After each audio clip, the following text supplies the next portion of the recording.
Hey hi everyone, welcome to my first YouTube blog.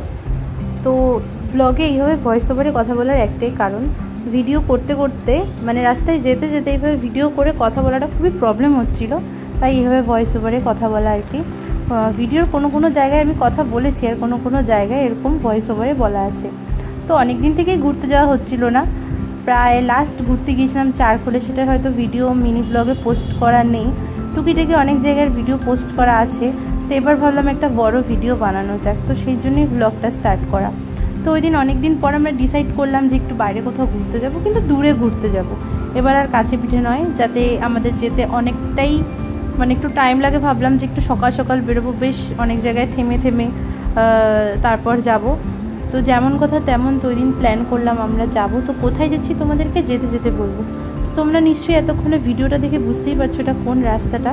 তো আমরা এখন রোহিণী রোডের যে টোল সেটা ক্রস করে, রোহিণী রোডটা পার করে তো আমরা কার্শিয়াংয়ের দিকে যাচ্ছিলাম। তো তখন এখন বৃষ্টির ওয়েদার যেহেতু, তো চারিদিকেই এত সুন্দর সুন্দর ওয়াটারফল দেখা যাচ্ছে।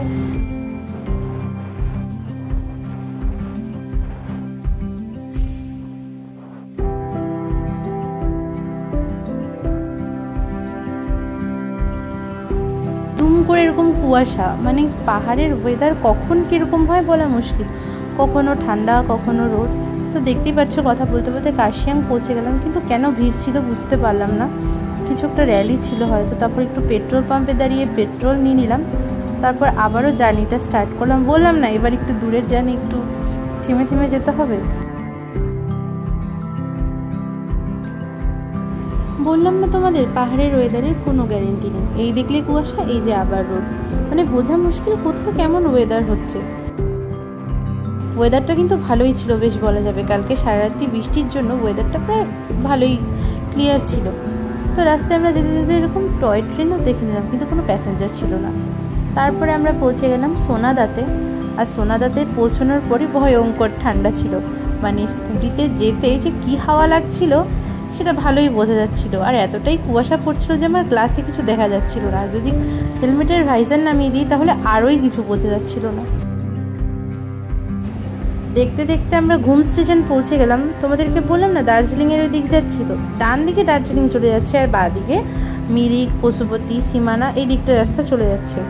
সুখিয়া পুকুরিও পড়বে এই রাস্তাতেই, লেপচা জগতও পড়বে। লেপচা জগতও আমরা গিয়েছি, কিন্তু যে তখনও ভিডিও বানাতাম না, তাই কোনো না, তবে ইউটিউবে হয়তো লেপচা জগতের মিনি ব্লগ পোস্ট করা রয়েছে। তারপরে আমরা একটা রেস্টের জন্য দাঁড়াই, বৃষ্টি পড়ছিল তখনও, তো আমরা রেনকোট পরিনি। শিলিগুড়িতে একটু বৃষ্টি পাওয়ার পর সেরকম সারা রাস্তায় আর বৃষ্টি পাইনি, এই লেপচা জগতের এখান থেকেই বৃষ্টি পেলাম। আর তারপরে তো এতই বৃষ্টি, সুখিয়া পুকুরি বাজার যখন পৌঁছালাম আমরা, তখন এত বৃষ্টি হচ্ছে মানে ভিডিও করা পসিবল হচ্ছে না, কিন্তু ভিডিও তো করতেই হবে যেহেতু ব্লগ চলছিল।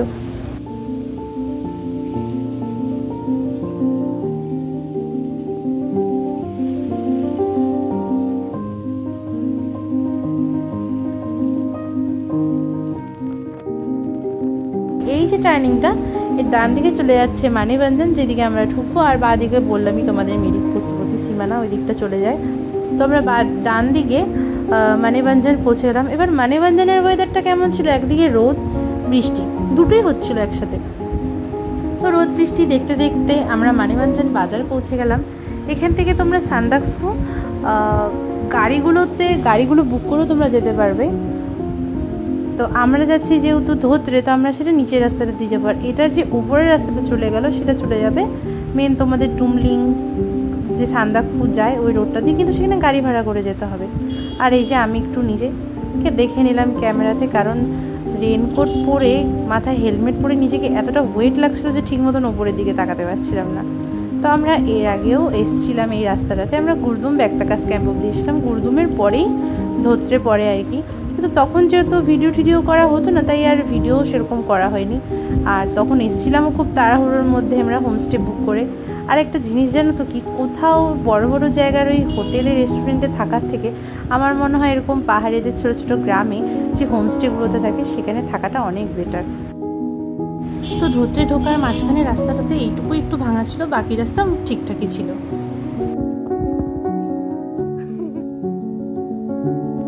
স্যান্ডেল পরে ধোত্রে শিলিগুড়ি থেকে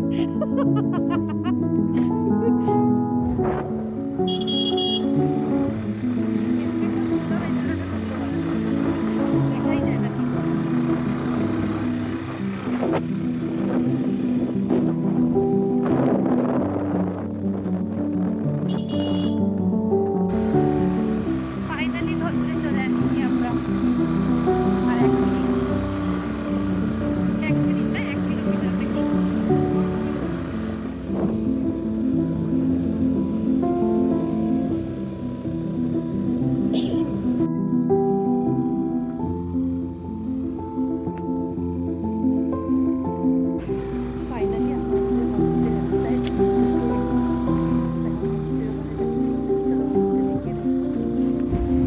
আমরা হোমস্টের সামনে ঢুকেই গেছি একদম। তো আমাদের হোমস্টের নাম ছিল কাঞ্চন ভিউ হোমস্টে। আমাদের ওই দিদিটা যে উপরে ওই রুমটা খুলছে ওটাই আমাদের রুম ছিল।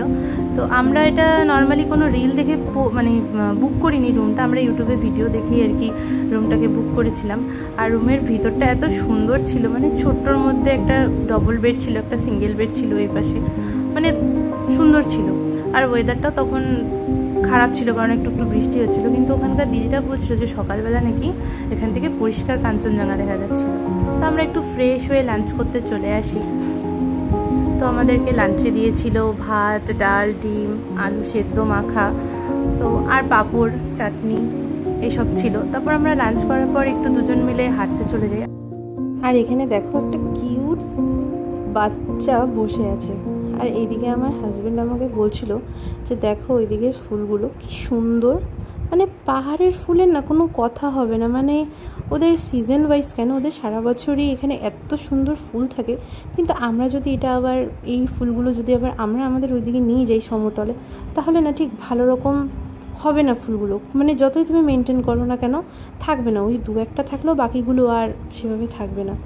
তো আমরা খুবই টায়ার্ড ছিলাম, তারপর একটু এদিক ওদিকটা ঘুরে নিয়ে আমরা ওর মধ্যে রুমে চলে যাই।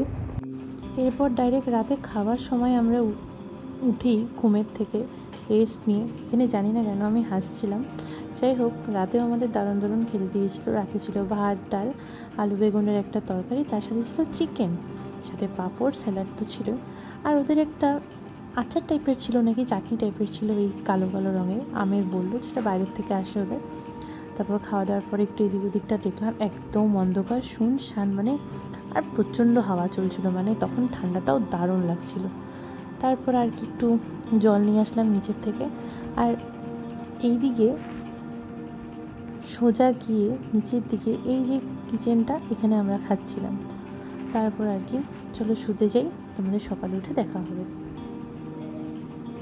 আর সকালে ঘুমের থেকে উঠে জানলাটা জাস্ট খুলে চোখের সামনে এত সুন্দর কাঞ্চনজঙ্ঘা, মানে জাস্ট কোনো কথা হবে না। মানে ঘুমের থেকে উঠে আমি একদম শক হয়ে গেছি যে এটা কি, মানে কাল রাতে এত বৃষ্টি হওয়ার পরেও সকালে ঘুমের থেকে উঠে জিনিসটা দেখতে পাবো, এটা আশা করিনি। তো যাই হোক, কালকে যেখান থেকে আমরা ভিডিও করছিলাম ছোটো গ্রামটার, ওই আই লাভ ধরছে ওখান থেকে করছিলাম এই দিকেরটা।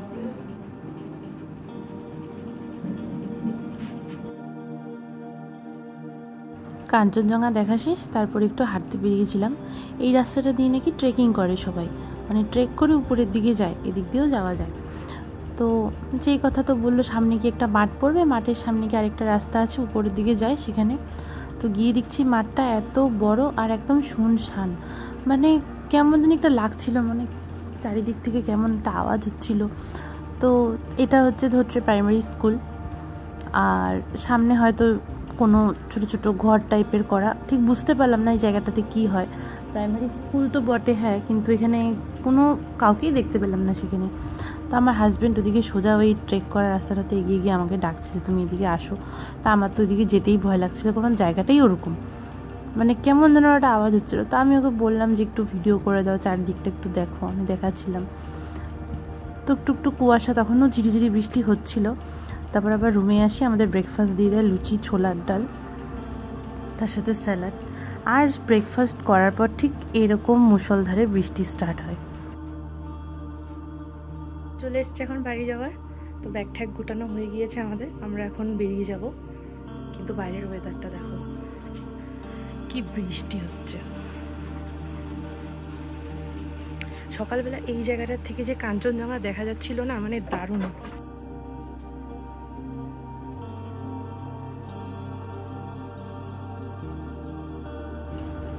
কী করবো, যেতে তো আর ইচ্ছা করছিল না, কিন্তু এবার তো বাড়ি ফেরার সময় যেতেই হবে।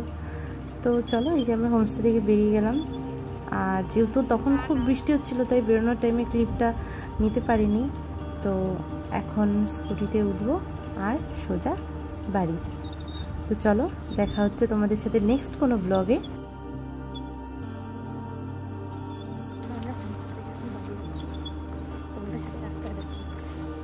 আর কোনো রাস্তার ক্লিপই নিতে পারিনি, কারণ প্রচণ্ড বৃষ্টি হচ্ছিল। অবশ্যই জানাবেন যে কেমন লাগলো আপনাদের ভিডিওটা, আর লাইক, শেয়ার, সাবস্ক্রাইব করতে কিন্তু একদম ভুলবেন না।